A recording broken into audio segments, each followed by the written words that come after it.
Тайная вечеря. Le repas du Seigneur, les disciples qui ont peur, le traître parmi eux. Il parle de son corps qui sera détruit. Которое будет сокрушено.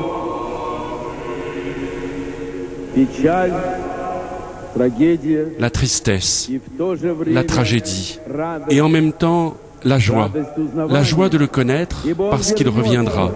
Ибо он придет, потому что в эту таинственную ночь Parce qu'en cette nuit mystérieuse, il a fait avec nous tous son alliance. свой вечный Новый Завет.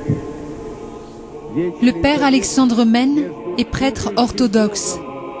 Il parle en ce moment dans le stade olympique de Moscou, la capitale de l'Union soviétique, devant 15 000 personnes qui se sont rassemblées à l'invitation de l'église baptiste pour fêter ensemble la Pâque du Seigneur. Nous sommes en 1990. À cette occasion, le père Alexandre Mène parle du dernier repas du Christ, la veille de sa passion. Ce qui était inhabituel dans cet événement, c'est qu'un prêtre orthodoxe parlait devant des gens qui appartenaient à une autre église.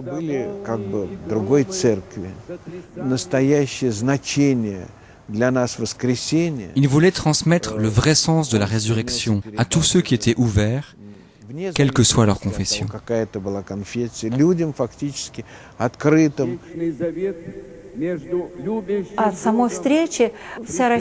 À ce moment-là, la Russie était semblable à une immense éponge qui aspirait la parole de Dieu, la bonne nouvelle.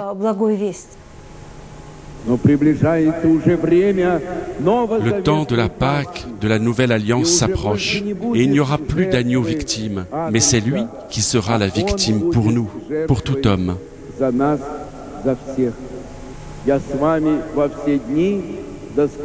Je serai avec vous tous les jours jusqu'à la fin des temps.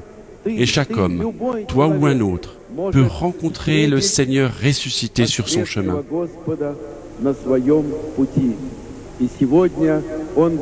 Et aujourd'hui, il parle à chacun de nous. C'est difficile pour toi, tu ne sais pas où aller. N'aie pas peur, c'est moi. Moi, je suis toujours avec toi.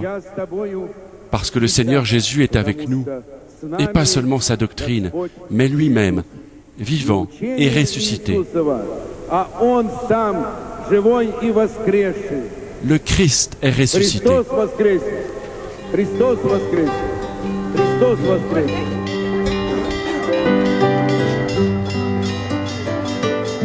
Ce mois-ci, Net for God vous emmène sur les pas du père Alexandre Mène.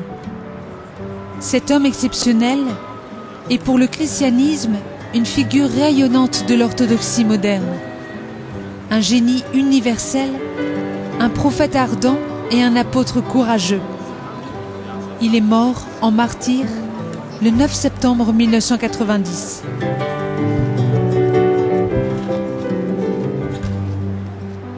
Aux lumières violentes, je préfère une lumière douce. Je crains toute exaltation ou ostentation. Cependant, j'ai vécu un certain moment ce qu'on pourrait appeler une conversion.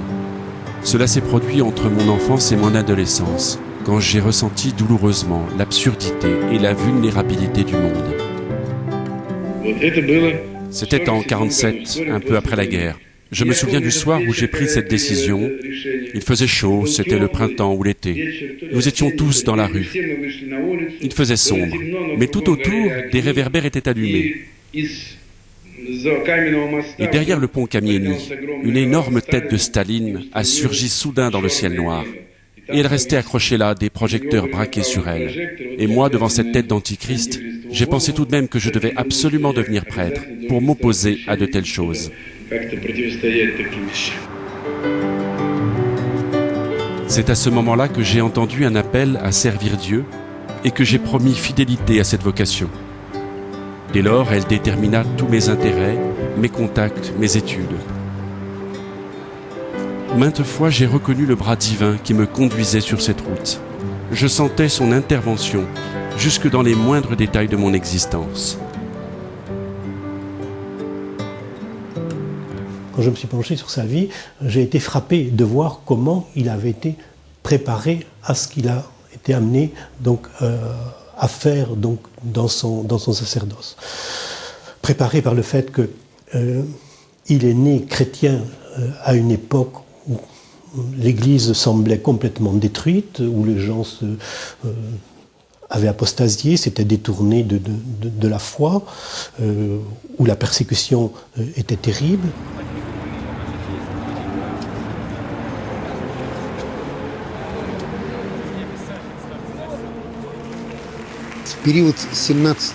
De l'année 1917 à 1937, beaucoup de martyrs ont été fusillés sans enquête ni jugement. On détruisait les églises. C'est ainsi qu'une grande partie de la population de la Russie s'est éloignée de l'église et de la foi orthodoxe.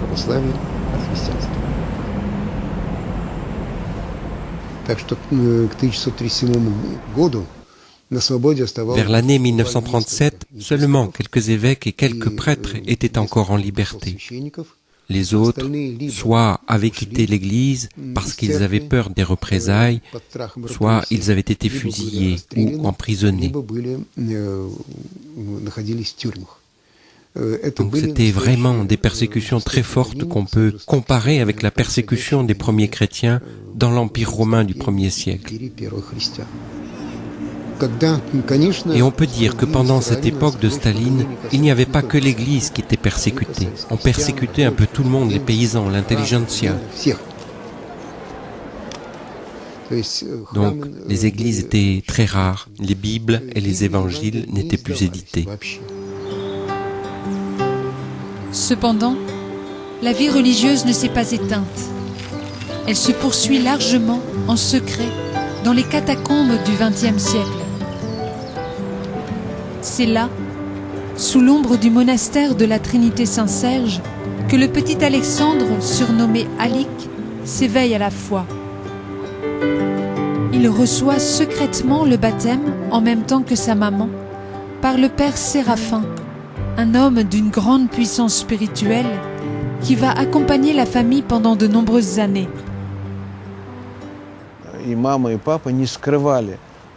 Nos parents ne nous cachaient pas ce qui se passait autour de nous, que l'entourage était hostile et en opposition avec nous.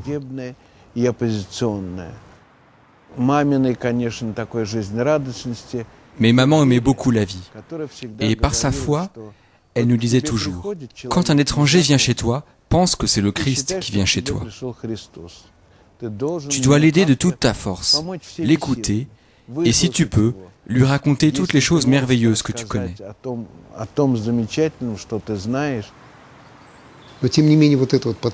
Cette existence souterraine nous a appris à vivre et à penser par nous-mêmes. Et cette liberté de penser autrement que la majorité est restée en lui jusqu'à la fin de sa vie. Il avait une sorte de liberté intérieure spirituelle qui se détermine avant tout en vivant selon l'Évangile, selon l'Église, mais pas selon la volonté des dirigeants politiques.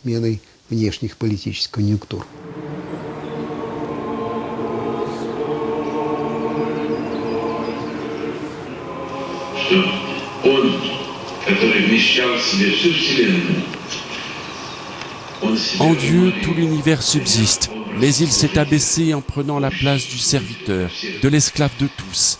Et c'est l'abaissement. Kénosis en grec. Ce mot qui était très aimé par les pères de l'Église. Il montre le vrai mystère, la beauté et la grandeur de la liberté, qui est semée comme une étincelle dans chaque âme humaine. C'est cela, sa ressemblance, son image, c'est que nous avons la liberté.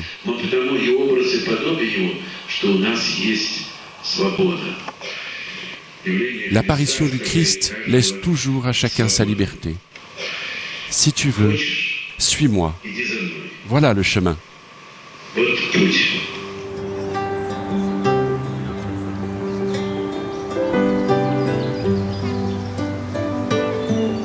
Alexandre est extrêmement doué et précoce.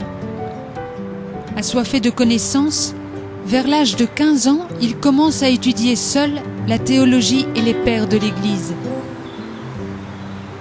Il écrit un premier essai théologique qui contient en germe tous ses nombreux ouvrages ultérieurs. Il se plonge dans la lecture de grands philosophes. Il découvre en particulier Vladimir Soloviev, grande figure de la philosophie mondiale. C'est pour lui une révélation. Sa pensée orientera toute sa vie.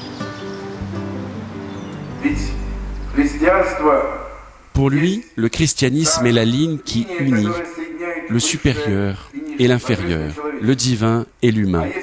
Si la spiritualité chrétienne est divino-humaine, cela veut dire que rien dans l'histoire ne lui est indifférent. Cela signifie que l'idéal chrétien peut tout intégrer, aussi bien les problèmes sociaux et moraux de la société que l'art. C'est dans la dialectique des deux éléments, l'extérieur et l'intérieur, l'ouverture au monde allant de pair avec la vie spirituelle, que réside la vérité la plus profonde de la Bible. Si nous y sommes attentifs, nous trouverons au bout du compte la formule principale, ultime.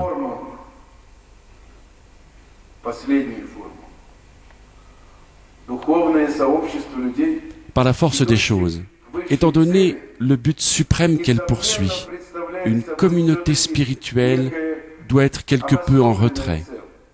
Mais en même temps, elle doit rester ouverte à tous et au monde entier. Oui, celui qui veut grandir spirituellement doit construire un rempart autour de son âme.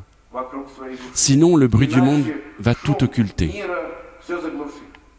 Mais, simultanément, il ne doit pas rendre cette barrière étanche.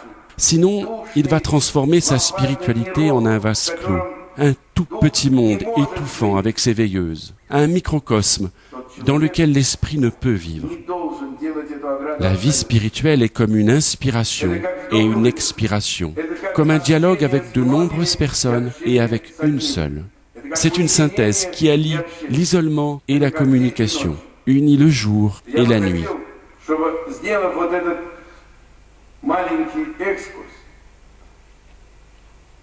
Je souhaite que cet exposé vous ait fait sentir que la diversité, la contradiction au sein même de l'Église du Christ, et a fortiori entre les différentes confessions chrétiennes, protestantes, catholiques et orthodoxes, n'est pas une cassure, mais seulement la manifestation des parties d'un tout unique à appréhender dans sa profondeur. Alors sera uni ce qui nous semble impossible à unir.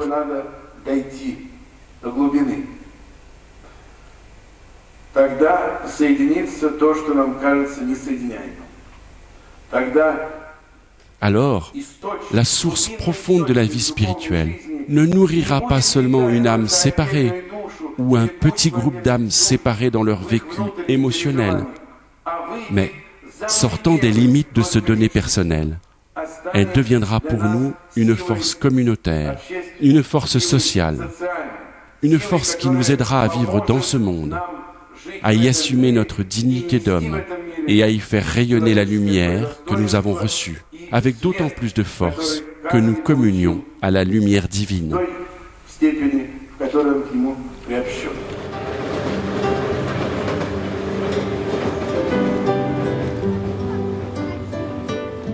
Il s'est préparé de manière, on peut dire, presque systématique à cette future tâche d'évangélisation. En particulier en entreprenant des études scientifiques. Parce qu'en Union soviétique, il y avait une espèce de culte de la science et il a compris que, justement, par le biais de la science, il atteindrait beaucoup de gens. C'est ainsi qu'il entre en 1953 à l'Institut de la Fourrure, tout en continuant à poursuivre seul ses études de théologie.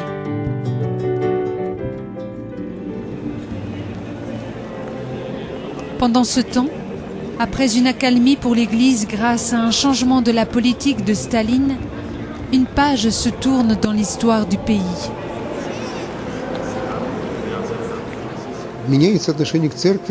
La relation avec l'Église change avec l'arrivée de Khrouchtchev. C'est après la mort de Staline en 1953.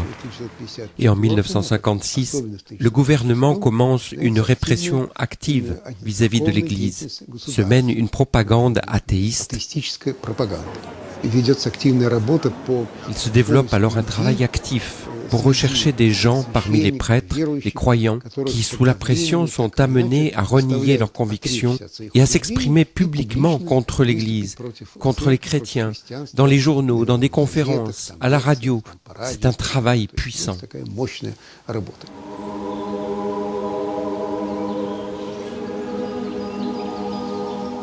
C'est dans ce contexte, en 1956, qu'Alexandre Men se marie à Moscou avec Natalia, une étudiante de l'Institut.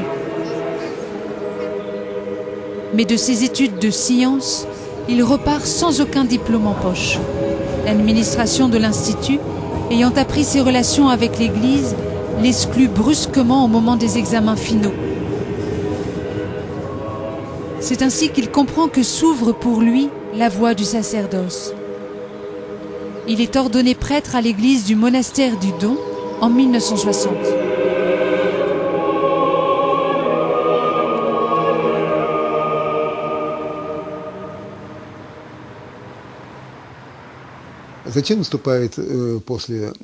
Après la destitution de Khrouchtchev, l'époque de Brejnev commence en 1964. On essaie de faire de la religion une affaire personnelle, bien que se poursuive une forte surveillance de l'Église. On essaye d'introduire là-bas des gens qui deviennent des informateurs. C'est le KGB, une structure qui a été créée par le gouvernement et qui observe et surveille tous les événements qui ont lieu dans l'Église. Et comme autrefois, l'éducation religieuse reste toujours interdite aux enfants. Et ce qu'on appelait alors toute œuvre de bienfaisance, il n'y avait que l'État qui pouvait s'en occuper. Il ne reste que le culte dans l'Église. Et tout ce qui se passe en dehors du bâtiment de l'Église est hors la loi. C'est dans ce contexte que le père Alexandre Men commence son sacerdoce.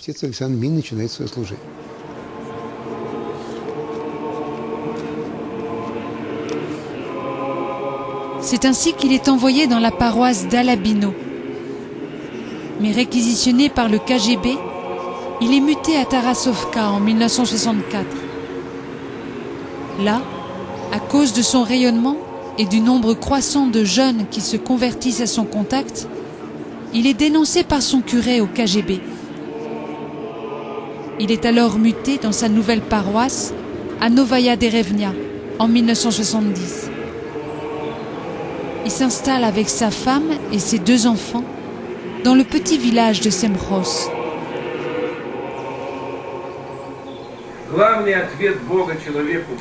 La principale réponse que Dieu adresse à l'homme sur la souffrance consiste en ce qu'il souffre avec nous. Il devient comme nous. Il vit l'agonie, la trahison, la solitude avant sa mort. Sinon, ce ne serait pas la plénitude de l'incarnation. Sinon, nous n'aurions pas cette proximité avec la bonne nouvelle, avec l'éternité. Ce qui est à la base du christianisme, c'est que Dieu, qui est au-dessus de la souffrance, est venu parmi nous et a souffert avec nous.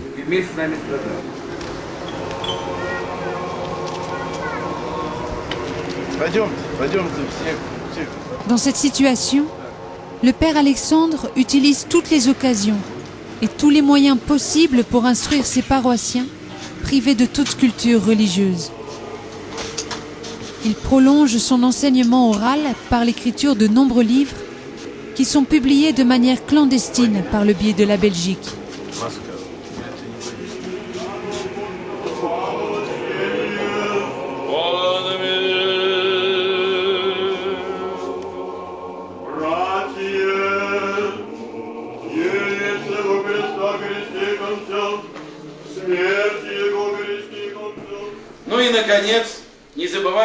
Mais finalement, n'oubliez pas que l'Église n'est pas seulement un bâtiment, mais c'est une communauté de croyants entre eux. C'est pourquoi, au moment des fêtes communes, des solennités religieuses, communiquez entre vous, partagez vos peines, vos difficultés, vos épreuves, vos joies. Conservez le feu de Dieu qui vous a été donné aujourd'hui.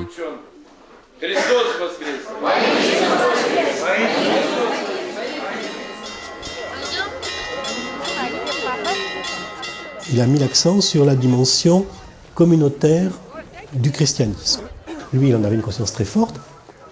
Il a eu le souci d'organiser tous les jeunes gens qui venaient le trouver, jeunes gens, jeunes filles, c'était souvent des jeunes adultes qui venaient le trouver, qui se recevaient le baptême, de les organiser en petits groupes, justement parce que cette dimension communautaire était très importante. Or, toute activité de groupe était fortement pourchassée. Eh bien, néanmoins, le père Alexandre n'a jamais renoncé à cela.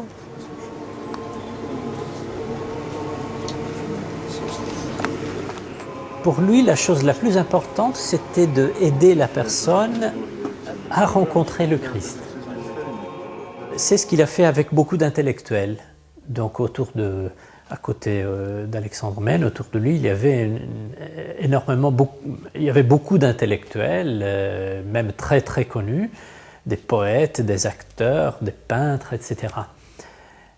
Et cela est très important parce que le père Alexandre estimait que tout homme est appelé à coopérer à l'activité de Dieu créateur. L'image et la ressemblance du Créateur dans l'homme, c'est son intelligence, sa conscience, sa créativité. Priver l'homme d'intelligence, c'est faire de lui une bête. Priver l'homme de conscience, c'est le transformer en machine. La machine a son intelligence, mais elle n'a pas de conscience. Priver l'homme de la possibilité de créer, c'est le priver d'un trait extrêmement important de la ressemblance de Dieu.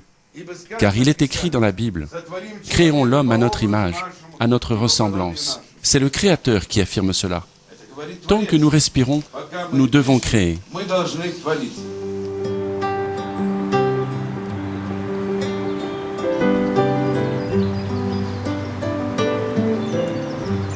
Petite sœur Claire de Jésus est membre de la communauté des Petites Sœurs de Jésus de Charles de Foucault. Amie du père Alexandre, elle vit à Moscou depuis 1974.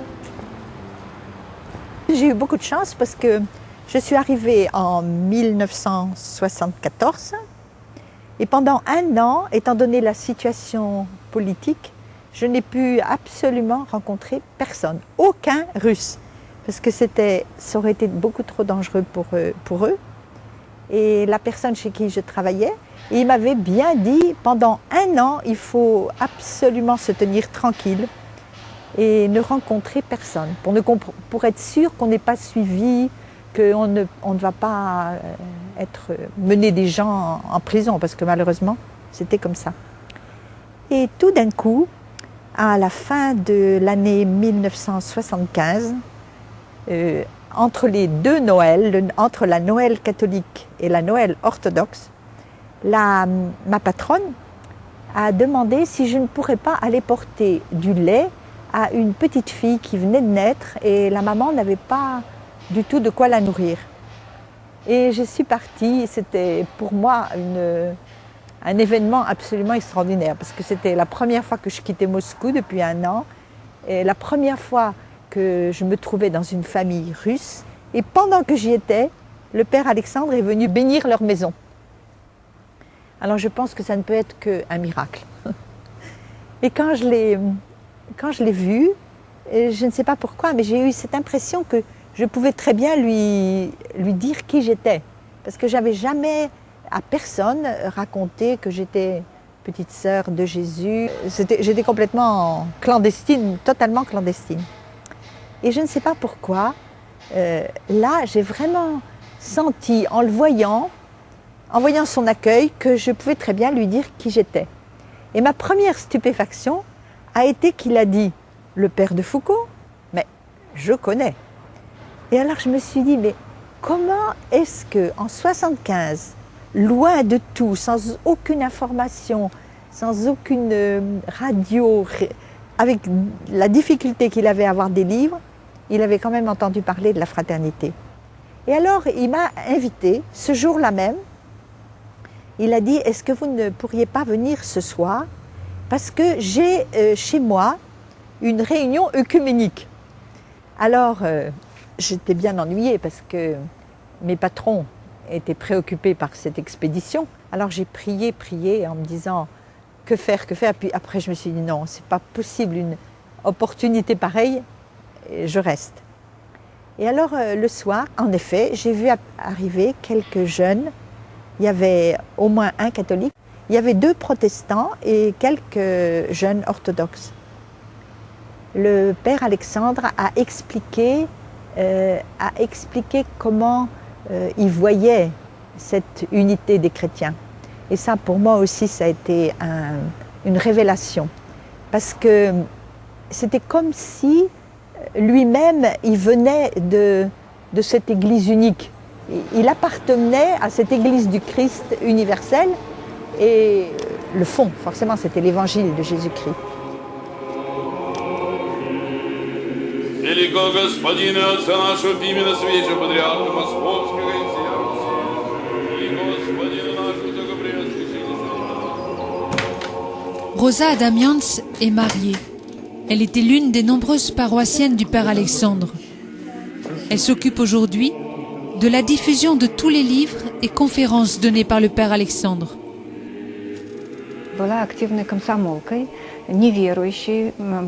J'appartenais à la jeunesse communiste. Je n'étais pas croyante. Pour moi, Dieu n'existait pas. Je voulais faire carrière. Je faisais mes études à la faculté de sciences physiques.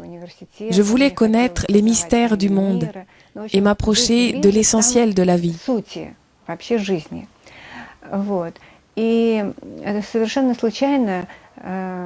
Par hasard, mes collègues, des physiciens, connaissaient le Père Alexandre. Ils étaient d'une famille croyante et on s'est donc retrouvés ensemble pour la fête de Pâques. Le Père Alexandre était là et j'ai fait sa connaissance.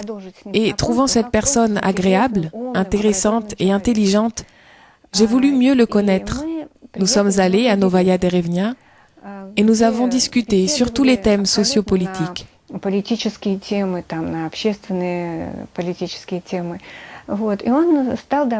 Et là, il m'a donné des livres qu'il a écrits. Naturellement, en commençant à lire ses ouvrages, j'ai éprouvé un grand intérêt. C'est la lecture de ces livres qui m'a transformée petit à petit. J'ai compris que l'essentiel du monde, de la vie, de l'existence humaine, se trouve dans le secret de l'Évangile et pas dans toutes ces sciences que je voulais étudier auparavant. Progressivement, en lisant ces livres, j'ai compris que je devais me faire baptiser.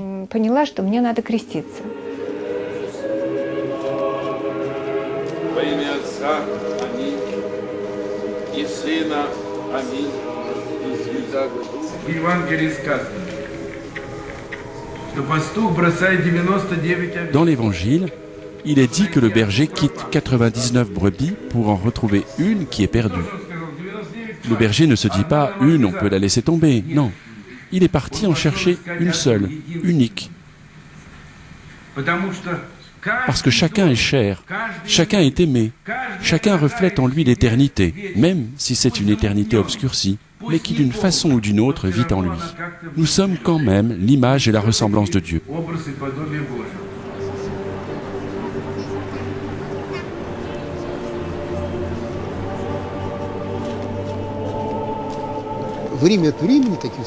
De temps en temps, de nouvelles vagues de répression envers l'Église surgissent, sous prétexte que l'Église se mêle à la situation politique.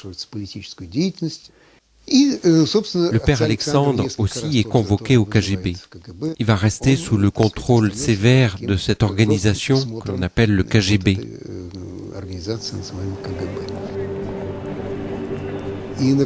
Finalement, avec l'arrivée de Gorbatchev, commence une nouvelle étape dans la vie de la Russie. Quelques années après sa nomination, en tant que chef du parti au pouvoir, Gorbatchev change la politique du gouvernement envers l'Église.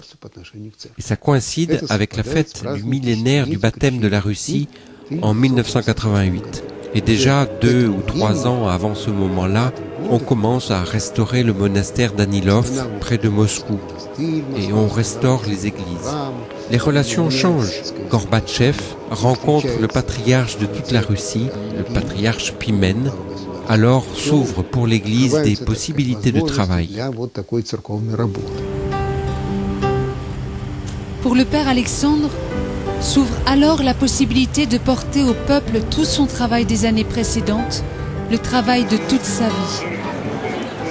C'est ainsi qu'il saisit toutes les occasions pour annoncer l'Évangile. Il donne une série de conférences dans des grandes salles, des clubs, des usines, à la radio, à la télévision. Entre autres, il participe à la création de la Société biblique et d'une revue Le Monde et la Bible. Il met sur pied une université orthodoxe, visite régulièrement un hôpital d'enfants, crée une école du dimanche. Cependant, il sent que son temps est compté et qu'il ne doit pas perdre un instant. En un mot, c'est l'apothéose de toute sa vie. C'est le moment pour lequel il s'était préparé toute sa vie. Avant, quand il écrivait encore ses livres, dans les années 56, il se préparait intérieurement à tout ça et ça paraissait complètement irréel. Mais le père Alexandre disait toujours qu'on doit se préparer, écrire, et une fois qu'on aura quelque chose à dire, le Seigneur nous donnera toujours la possibilité de parler. Ce serait vraiment triste si on nous donnait la radio, la télévision, et qu'on nous dise « allez-y, parlez », et qu'on ne sache pas quoi dire. Une fois, il a été invité à une émission télévisée, en direct, pour un programme de la chaîne nationale. On lui proposait de parler de la vie spirituelle de l'homme sans utiliser le mot Dieu. Et il a réussi. Il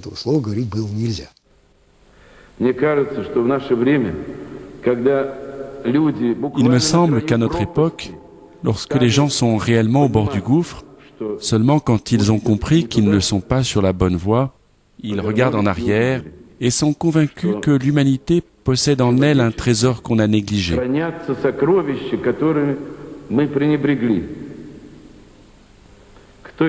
Qui parmi nous n'a pas envie d'être heureux? Chaque individu le souhaite. Mais le vieux sage a dit que l'essentiel du bonheur, de toute manière, ne dépend pas de ce qui est extérieur à nous, mais de ce qu'il y a en nous. Et ainsi, cela fait longtemps que nous essayons de changer et d'améliorer seulement ce qui est à l'extérieur de nous. Et à franchement parler, nous n'y sommes pas vraiment parvenus. Il me semble qu'aujourd'hui, il est temps de s'adresser à l'intériorité de l'homme, à ce qui nous hausse au-dessus du règne de la nature, aussi à ce qui peut nous élever.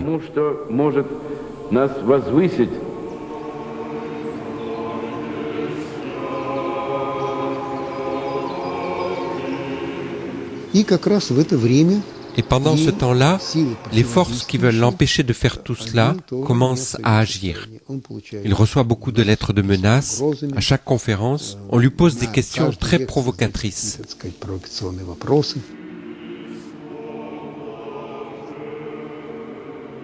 Quelques mois après, le père Alexandre mène, sur le petit chemin qui sort de chez lui, en allant dire la messe dans la paroisse de Novaya Derevnia, est assassiné à coups de hache le 9 septembre 1990.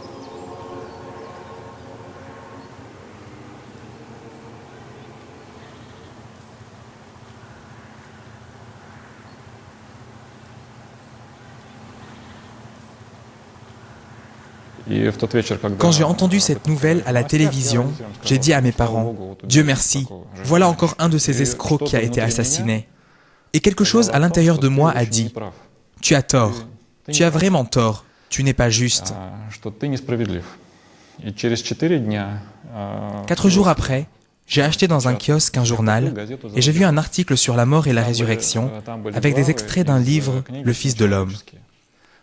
Dans ce texte, j'ai vu le nom d'Alexandre Mène, et me rappelant que quelque chose au fond de moi m'avait dit que j'avais tort, j'ai donc lu cet article sur la mort et la résurrection.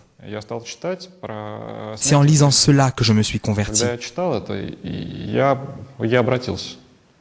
Tout à coup, j'ai compris que c'était véridique, même si tout était inhabituel pour moi. C'était tellement hors de mes normes que je ne savais pas quoi faire après. Je me suis mis à lire les ouvrages d'Alexandre Men. Je les ai lus pendant 3 ans. C'était comme une éducation chrétienne pour moi. Et en 1993, je suis allé dans une église. C'était l'église Saint-Côme et Damien, là où se trouvent les disciples du père Alexandre Men. Tout de suite, je suis allé dans un groupe de prière guidé par un disciple du père Alexandre.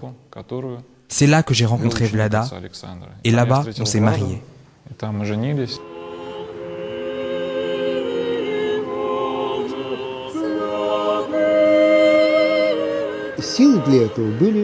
Sa force était dans la connaissance du Christ. Il avait une certitude, comme cet évêque qui, dans les années 30, répondait à la question « L'Église est-elle persécutée en Union soviétique ?» Cet évêque disait « Une vraie Église est toujours persécutée. » Ainsi, il existe toujours une opposition importante au sein de l'humanité. C'est pourquoi le prophète qui propage la parole de Dieu ressent toujours vivement cette opposition. Et le prophète vient à notre rencontre pour, comme l'a dit saint Paul, « Je me suis fait tout à tous, afin d'en sauver de toute manière quelques-uns. » La force du christianisme n'est pas dans son triomphalisme, mais dans son indestructibilité.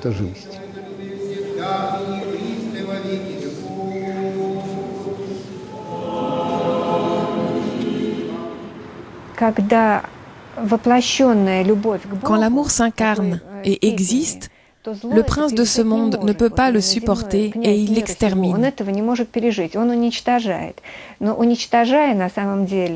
Mais en le tuant, c'est lui-même qui l'extermine, et non pas celui qu'il voulait tuer, parce que c'est impossible de tuer le père Alexandre.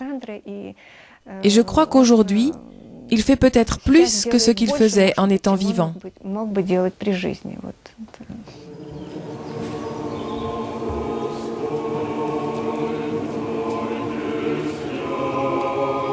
La veille de sa mort, le père Alexandre concluait ainsi sa dernière conférence sur le christianisme.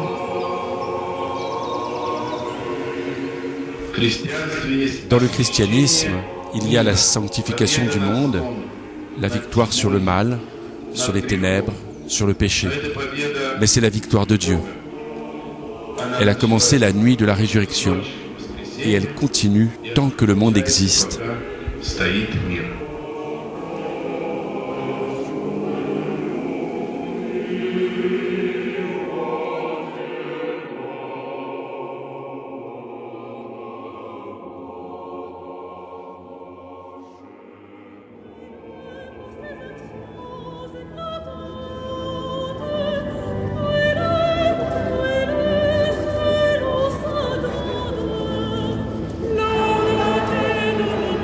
Ce 3 octobre 2007, le patriarche de Moscou et de toute la Russie, Alexis II, s'est rendu en France, notamment dans la cathédrale Notre-Dame de Paris, pour prier avec plusieurs milliers de chrétiens.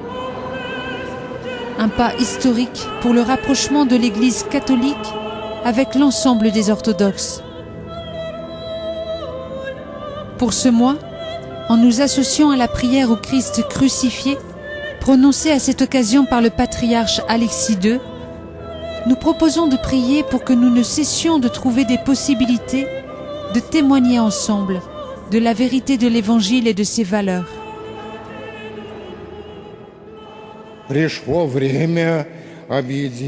Le temps est venu pour nous de joindre nos efforts pour faire face aux nouveaux défis du monde contemporain.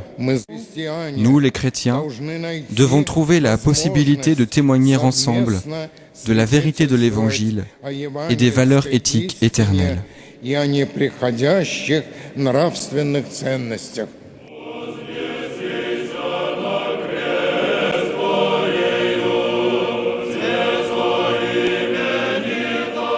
La parole de ce mois est dans la première épître aux Corinthiens, chapitre 9, versets 22 et 23.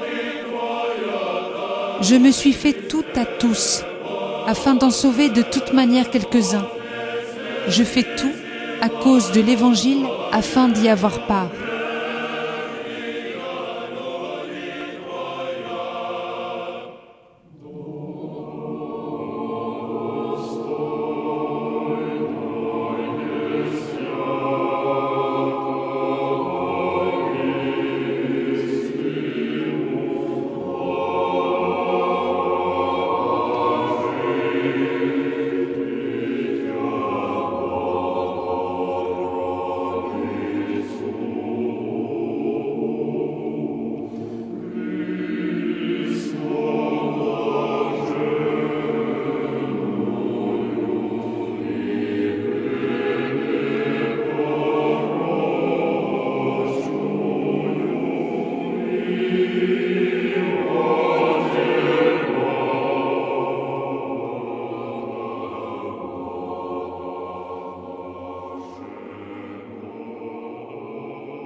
Théo